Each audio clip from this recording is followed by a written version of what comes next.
Oi, galera, tudo bem com vocês? A Pro tá de volta para continuarmos a falar de textos jornalísticos. A última aula, nós começamos a explicação sobre o que são textos jornalísticos. E agora vamos continuar, ok? Vamos lá.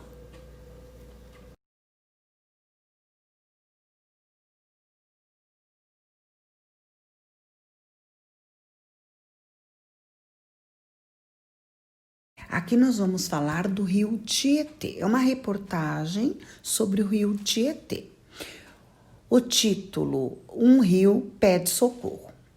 Até 1940, as pessoas podiam nadar e pescar nas águas do rio Tietê, no trecho que atravessava a cidade de São Paulo. Por descaso, a sua poluição chegou a níveis muito graves, principalmente neste trecho. A população do rio e seus afluentes contribuiu também para o agravamento de vários problemas ambientais na região metropolitana ao longo do Tietê. Além do mau cheiro, os despejos do esgoto industrial e doméstico diretamente no rio comprometeram seriamente a qualidade das águas.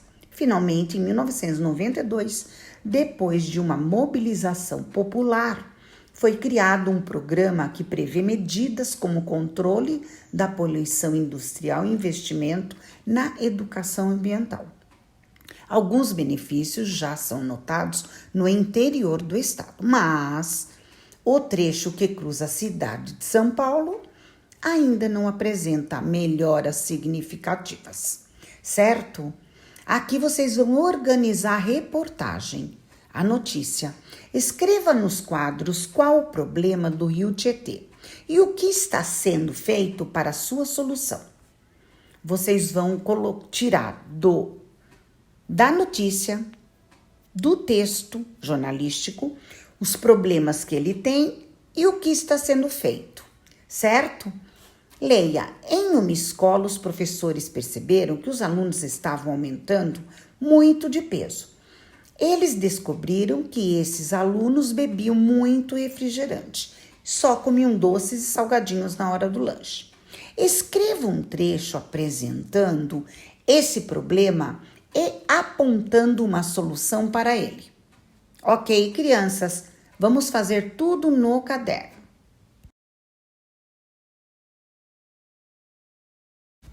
Olha aí, a notícia dentro do jornal.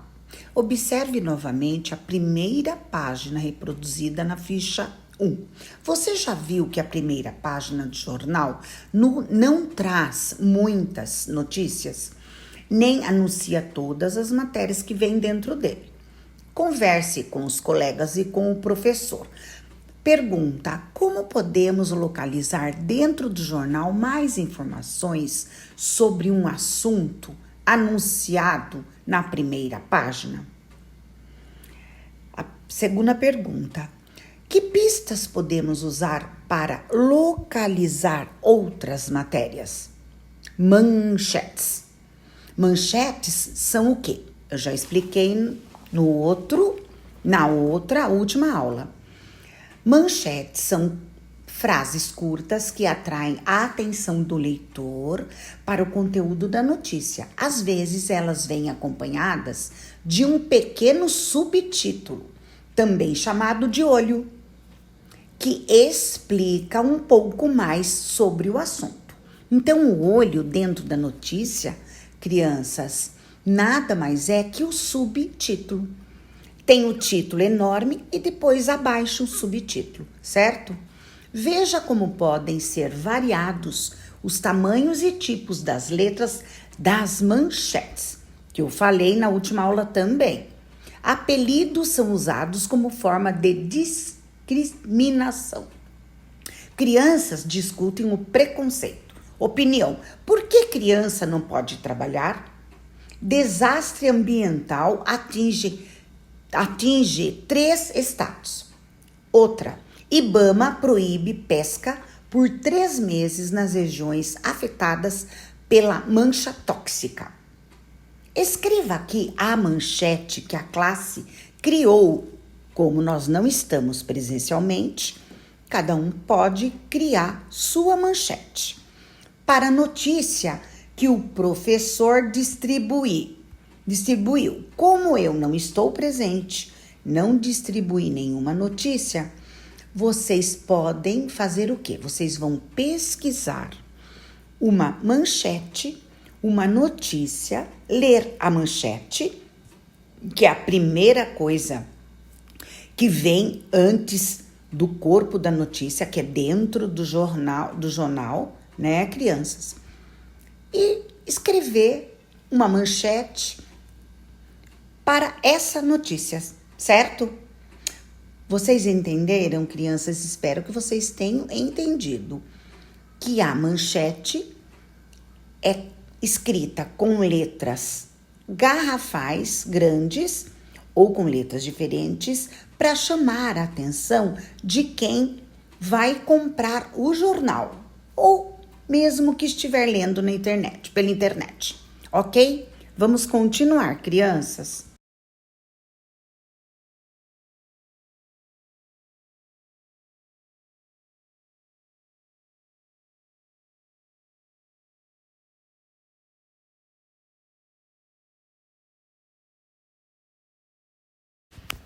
Aqui nós temos um texto um pouco mais longo, mas vamos lá.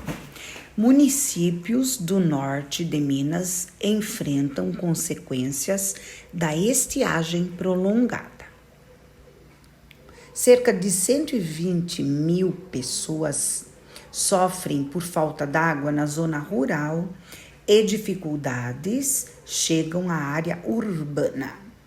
Olha aí em cima, título, aí fala um pouquinho abaixo, subtítulo, né, que dá na verdade, aqui, ó, quando a Pro fala, cerca de 120 mil pessoas sofrem, é como se fosse um olho, né? É o primeiro, praticamente, parágrafo. Vamos lá com a leitura. 9/4/2017. Francisco Sá, o norte de Minas, sofre durante as consequências de 4 anos seguidos por pouca chuva. Com a repetição em períodos sucessivos, a seca está sendo ainda mais impiedosa com a região, produzindo efeitos devastadores que se multiplicam, lavouras destruídas, centenas de rios e córregos vazios, desemprego e o agravamento da escassez hídrica, falta d'água. Segundo a Associação dos Municípios da Área Mineira da Sudene, AMANS, 55 municípios norte-mineiros que decretaram estado de emergência por causa da estiagem. Francisco Sá, com 23,4 mil habitantes, encontra-se em estado de emergência há mais de 2 anos, tempo em que a população da cidade também enfrenta racionamento. O município enfrenta problemas com a falta d'água desde janeiro de 2015, em função da queda do volume da barragem do Rio São Domingos. A prefeitura continua recorrendo a poços tubulares para o abastecimento da área urbana, onde o racionamento persiste. Significa que continua com a água chegando às torneiras das casas em dias alternados. A situação é pior na zona rural, onde os moradores de 50 localidades estão sendo atendidos com caminhões-pipas. As sucessivas estiagens, somadas à degradação ambiental, provocam a redução da água no lençol freático, problema que se agrava no norte do estado.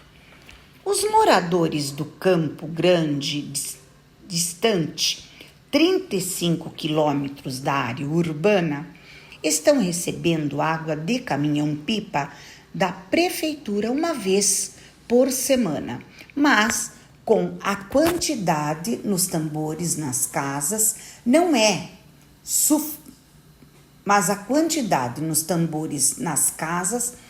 é suficiente para uma semana.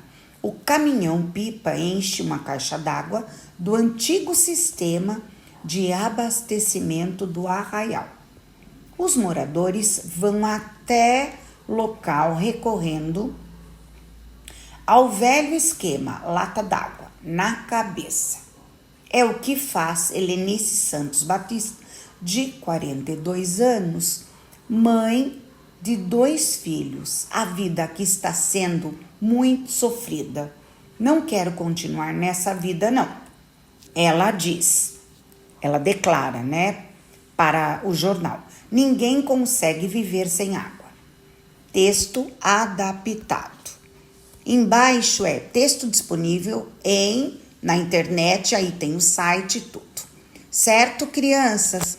Logo após essa notícia que a Pro leu para vocês, vocês responderão, de acordo com a notícia, algumas perguntas referentes a ela. Ok? Vamos continuar. Vamos ver as perguntas. Aqui nós temos as perguntas referente ao texto jornalístico de cima que eu acabei de ler para vocês, certo? A notícia aí. Vamos responder as perguntas. Que gênero textual é este? Jornalístico, óbvio. Como ele está organizado? Obviamente não é um poema. É um poema? Como é organizado, crianças? Um poema. Poema organizado em versos e estrofes. O texto jornalístico não é organizado assim. Ele é organizado como? A professora explicou. Título, manchete, título, subtítulo, em parágrafos, certo? Na 3, de onde este texto foi retirado? Procura aí e vê direitinho. Na 4, qual é o assunto desse texto? Fala sobre o quê? 5, onde geralmente encontramos textos como este? 6, qual é a função deste texto? 7, a função significa que, para que esse texto foi noticiado? Entenderam? 7, onde o fato dessa notícia aconteceu? Que lugar? 8, qual o problema enfrentado pela população do município de Francisco Sá? O que aconteceu que a Pro acabou de ler aí para vocês? 9, segundo a Associação dos Municípios da Área Mineira, quantos municípios estão em estado de emergência? Crianças, e ficamos por aqui. Respondam estas perguntas sobre o texto jornalístico no caderno e depois mandem para eu fazer a correção. Continuem fazendo todas as atividades do Centro de Mídia, certo? As nossas também. Fiquem com Deus. Até a próxima. Beijos.